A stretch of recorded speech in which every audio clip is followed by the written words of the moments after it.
In my last video, I talked about the deeply emotional and touching moment of liberation that Nico Robin experienced at the top of the Tower of Justice on Enies Lobby. And so today I think it's just appropriate to continue this elegantly emotional journey, because...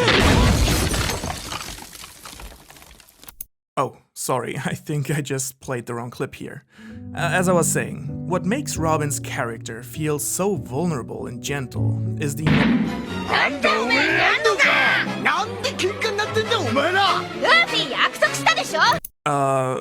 What I really want to talk to you about today is how seamlessly and delicately Oda has designed her character. Okay, you know what? Fine, you're right. Nothing sentimental today. Let's talk epic and powerful.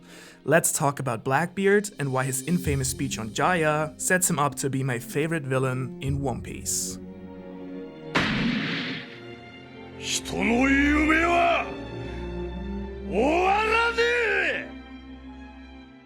One of the things that being stuck in quarantine made me realize, beside the fact that I can stack exactly 19 rolls of toilet paper to the ceiling of my bathroom, is how goddamn excited I am to see Luffy facing off Blackbeard and his men towards the end of the story.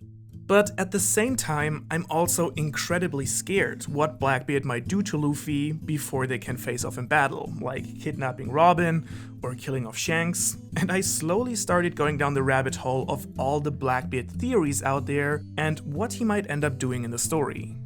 And so, several YouTube videos, a slightly too big can of coffee, and a short panic attack where I almost spilled same can of coffee across my laptop later, I finally found myself confronted with the question of all questions. How the hell do I love Blackbeard so much as a villain, if he hasn't even properly clashed yet with our hero, except for a very short skirmish in Impel Down? And the answer to this question is exactly this moment here, in Marktown on Jaya at the beginning of the Skypiea arc. It's an incredibly crafted scene by Oda, filled to the brim with comedy, epicness, and action that not only foreshadows a whole lot of things to come in the story, but also contains enormous symbolism for one of the major themes of One Piece: dreams. So, while this might admittedly be a quite harsh contrast to Robin's moment on Enies Lobby, I think you will agree with me that this scene definitely belongs into our The Iconic Scene Analysis series. Trademark? And so let's break this moment down and see what makes it tick. As always, I'll be starting with a short recap of the moment that you can, but really shouldn't skip by going to this timecode up here. Also, if you want to follow along with the manga, we'll be discussing chapter 223 till 225 and episode 147 of the anime. Let's roll! The scene takes place shortly after the crew arrives on Jaya to investigate the way to Skypiea, of which they found a map inside a ship that had fallen from the sky. After arriving in Marktown, the main town of the island, Nami makes Luffy and Zoro promise to not fight and cause any commotion for them while they're here, already foreshadowing that of course, there's going to be a commotion. Shortly after leaving the ship, they encounter 3 strange men, each of which will later turn out to be part of Blackbeard's crew. The sniper, Van Augur, who is shooting down birds from a rooftop, the sickly Doc Q, who is giving out explosive apples to strangers, as well as the wrestler Jesus Burgess, who is taking out countless people on the street. These 3 quite unique and important seeming figures aren't revealed for who they truly are until the Straw Hats leave for Skypiea, however, leaving the readers wondering what the hell they've just seen here. Now, while wandering through the city, Luffy, Nami, and Zoro come across a fancy-looking hotel complex. However, immediately after entering, they're told that the establishment is completely rented out by the Bellamy pirates. Moments later, one of Bellamy's men appears, taking them for vagabonds and throws some money at them. And the fact that Nami doesn't take free money here, I think speaks for itself. After the 3 Straw Hats leave, the pirate finds out about Luffy's bounty of 30 million berry and shares this information with his captain, planning to take on Luffy, not knowing that his bounty has already increased to 100 million. Meanwhile, Luffy and Co enter one of the local pubs in order to eat. There, Luffy sits next to a stuffy-looking man, and for an entire hilarious sequence of moments, both Luffy and the man share the exact identical reactions, except that while Luffy hates the food and loves the drinks, the man feels exactly the opposite. They start contending who can order the most food and in general seem very similar to each other. Luffy is ready to brawl with the man, who then asks him whether he's a pirate and doesn't believe Luffy when he says that he has a 30 million berry bounty on his head. He then leaves the pub, just when Bellamy and his men arrive. Mirroring Shanks' encounter with the mountain bandit Higuma, the scene begins with a false sense of goodwill, with Bellamy buying Luffy a drink. Before he can take a single sip, however, Bellamy smashes his head into the bar counter. Before Bellamy can enjoy his undeniably very brave deed though too much, Zoro already has a blade right at his throat. Luffy also gets right back to his feet, preparing to fight Bellamy, and Nami, trying to keep their goal in mind, asks the barkeeper what he knows about the Sky Islands as they plan to journey there. At these words, Bellamy and all of his men gathered in the pub break into laughter. Switching from laughing to sudden anger, Bellamy says that the age where pirates have dreams is over, mentioning the City of Gold, the Emerald Capital, and even the One Piece, and declares that a new age is now coming. Looking disgustedly at Luffy, he says that dreams are for losers. At this moment, something visibly changes in Luffy, and when Bellamy and his men start beating them up, he tells Zoro not to do anything, despite Nami's pleas to fight back now, falsely attributing their behavior to their earlier promise not to fight. After bravely standing up to the pirate's taunts herself, she finally drags the bloody Luffy and Zoro out of the pub, where in the middle of the square, the scruffy man from earlier is sitting, who apparently has decided to witness the entire brawl from outside.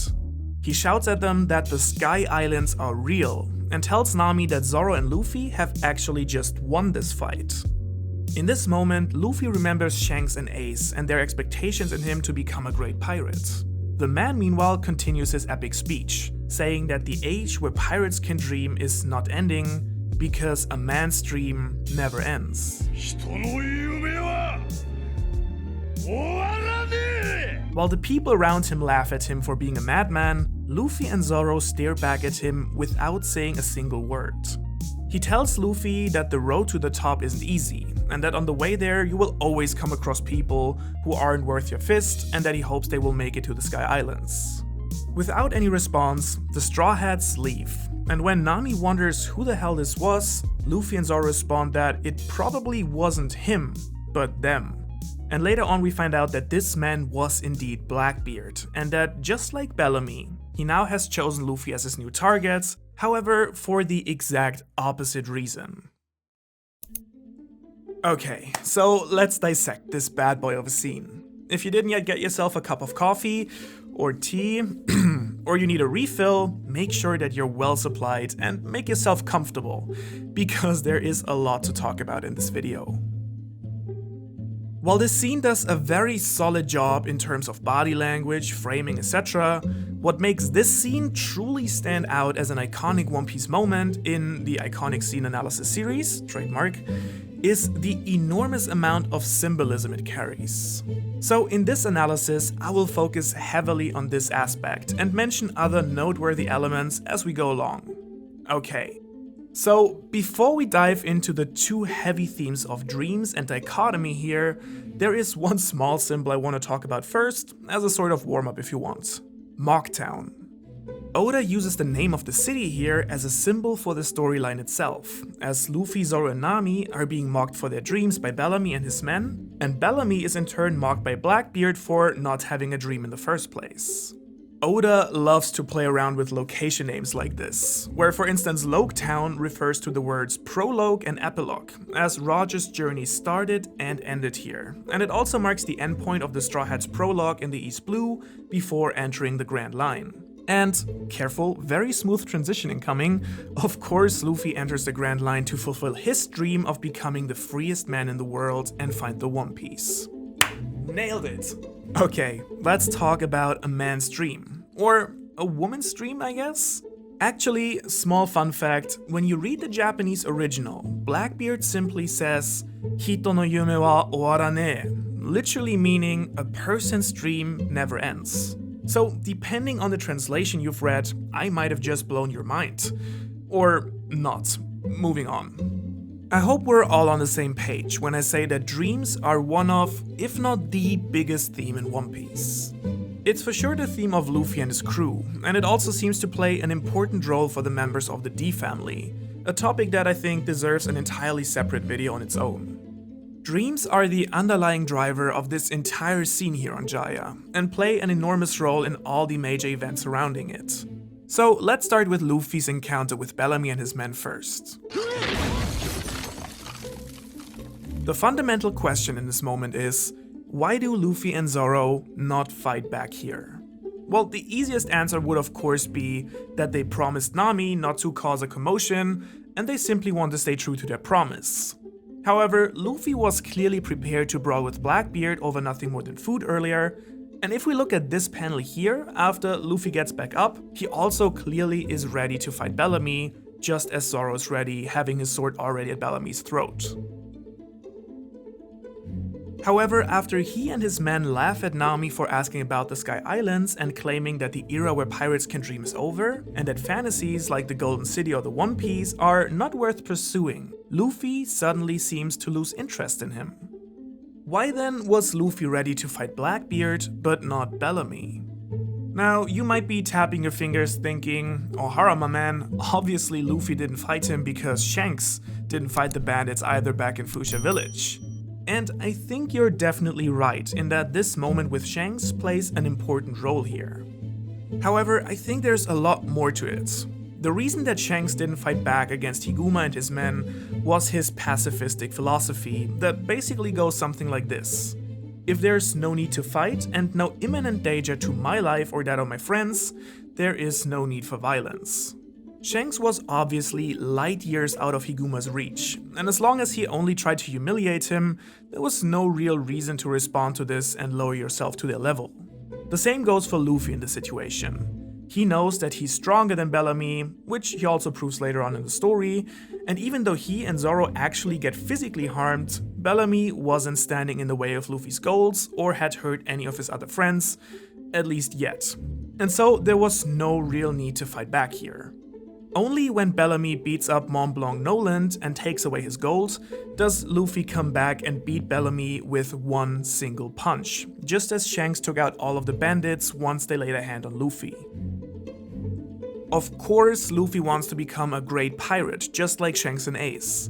And so, reacting in the same way as his mentor shows the character development he has gone through since that moment in the bar, where Kid Luffy was furious at Shanks for his behavior, which I think also shows the confidence he has in his own powers. So yes, the reference to Shanks is obviously very much intentional here, and there's a reason that Luffy sees both him and Ace before his eyes during Blackbeard's speech. And we'll actually get back to this later on, as this I think might have a second meaning as well. However, if this attitude was the only reason that Luffy didn't fight, why the hell did he raise his fists in the first place? Now, I think that there is another criterion, after which Luffy decides whether or not someone is worth fighting, next to whether they're a threat or not. After all, there are a number of fights that Luffy seems to truly enjoy and cherish, and this criterion I think is a dream. Does the person standing in front of him have a dream, a will to fight for what he believes in, and is he striving to fulfill this dream no matter what? Blackbeard clearly does have a dream, and so Luffy is more than willing to brawl with him and take him for full. The same goes for instance for Burgess, who challenges everyone in the streets a little earlier, stating that he's the champion, and Luffy and Zoro want to fight him right away. The Blackbeard pirates, just like the Straw Hats, all have their very own dream and will that they follow, no matter how much they might be polar to each other in terms of values and morality. What Bellamy does when laughing at their wish to find the Sky Islands and spitting on the era of pirates dreaming is giving a clear sign for Luffy that this man has no dream and thus no will of his own. Thus he's not on the same level as him, and since he's no immediate threat, he's not worth fighting. As Zoro later confirms when asked by Nami about this, Luffy felt nothing but pity for Bellamy in this moment, who's used and disregarded by the man he admires. Doflamingo, being a celestial dragon, and thus the arch-nemesis of those that have dreams, is wonderfully set up in this moment here by Oda. And the pity that Luffy feels for the dream and will-less Bellamy is something that he beautifully references again on Dressrosa when Luffy calls Bellamy his friend and ultimately wants to free him from Doflamingo's control. And so the only reason I believe that Luffy goes back to fight Bellamy is because he knows that the Gold City is Mont Blanc's dream. And by stealing his gold, the only proof that held the old man's dream together, Bellamy had mocked his dream as well and taken it away. Luffy might be naive and at times a bit slow on the uptake, but his sense for what is pure is incredible. He believes in friendship, dreams, and dying for what you believe in. This is just one way that Oda illustrates that for us, but I think it's really hard to see that if you don't believe in dreams yourself. Now, the entire theme of dreams then goes full circle. Before leaving Skypiea and after knocking out Bellamy, one of his men asks Luffy where he's going. To which Luffy replies, Sora! Showing that nothing can stop him from following his dreams. Finally, after defeating Enel, Luffy rings the golden bell of Shandora, and his shadow can be seen in the sky by Noland and his men. Thus, Luffy has confirmed that the Golden City actually exists, legitimizing his dream and opposing Bellamy's initial mocking of both of their dreams.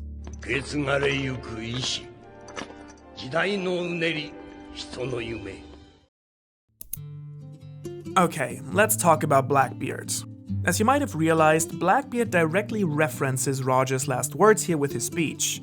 And whether or not he was actually present at Roger's funeral, what Oda pretty much foreshadows with his parallel here is that Blackbeard is also a D. Just like Luffy and Roger, he is driven by his dream, which involves finding the One Piece. Now, of course, whatever his dream might be, it's most likely a lot more self-centered than Luffy's. But it's still without any doubt true that both characters share an insane amount of similarities. And so, this is the second big theme of this scene that we have to talk about: dichotomy, or to be more precise, the dichotomy between Blackbeard and Luffy.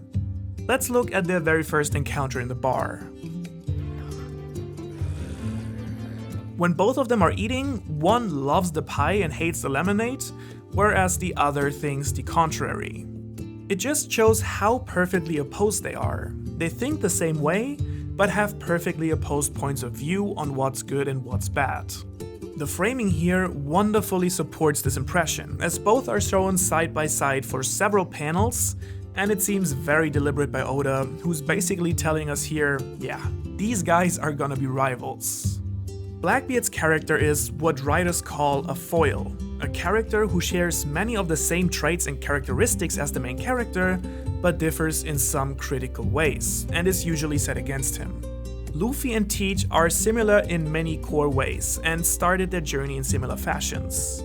Coming from humble beginnings, the story builds these characters up over time, showing their struggles, their limits, and how they overcome these obstacles to grow to greater heights. They both understand the need for teamwork and have a very simple, goal-driven mindset. However, whereas Luffy gains strength and infamy through courage, justice, and honest ambition, Teach advances through deception, murder, and the exploitation of the weakness of others. Despite their shared attitude that dreams should never be given up on, the dichotomy of their methods resonates with this story arc. And so, bringing the conversation back to the theme of dreams, you could say that Blackbeard chose the easy way to achieve his dream, since he did what was necessary, but not what was right. Luffy, in contrast, will achieve his dreams with his crewmates, and most likely they are even an active part of his dream in the first place. And so I think it's almost poetic when you think that Blackbeard doesn't actually sleep. In other words, he doesn't even have real dreams to begin with. This is so deep. Now, the way that Oda introduces Teach in the scene, by the way, might be my favorite introduction of any villain ever. First of all, I think for all the issues I've had with the One Piece anime over the years, the casting of Blackbeard's voice actor might have been the best thing they've ever come up with. Akio Otsuka. That man simply has the perfect range of voice for this character, and I love every single line he says.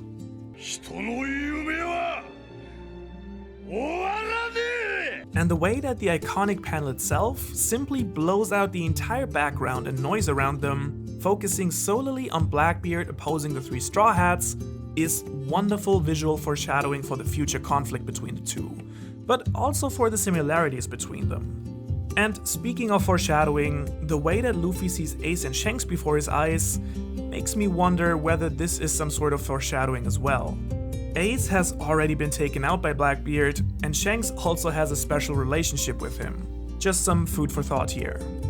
What I also think is interesting is how Luffy's and also Zoro's attitude totally changes towards Blackbeard, and how their words to Nami have given rise to a number of wild speculations about Blackbeard's powers. I don't want to delve too far into these, but simply from an analysis perspective, I think it becomes clear that Luffy sees another person sitting in the square than who he saw in the pub. This Blackbeard here is not the Blackbeard that sat next to him eating pie. And so Luffy just stares at him, making clear that he can't be fooled. This reaction might also ultimately have been the reason that Blackbeard decided to take Luffy out, fearing that he might become his greatest rival chasing the One Piece. Okay, so what is the overall purpose of this scene? As mentioned at the beginning of this video, this scene is packed to the brim with symbolism. The scene works strongly with the overarching theme of dreams that is also reflected in the introduction of Luffy's main antagonist in the story. The way Oda introduces Blackbeard is refreshingly creative, since our first impressions of Blackbeard come to us from the stories that we hear about him prior to this official introduction. We know, for instance, that he scared Walpole badly enough to cause him to abandon Drum Island, and that Ace is hunting him because he killed a fellow shipmate. Okay, it shouldn't be too hard to identify this ruthless pirate, right? But when we're first introduced to the man we would later come to know as Blackbeard, the very first thing he does is get into a fight with Luffy about whether the cherry pie tastes good or not. This guy here feels important to us, but certainly not in a bad way. Only at the end of the scene do we really know the truth about who we just met. This is truly a fantastic moment in the story that without any doubt deserves a spot on our list. And so, while Luffy and Blackbeard got a whole lot of character development in this scene, who also deserves some praise here I feel was Zoro, who stood next to his captain and took the beating without any complaint. How did Zoro become such a loyal partner for Luffy? Well, I'm glad you asked, cause we'll be looking at that in the next video. Thanks guys, peace.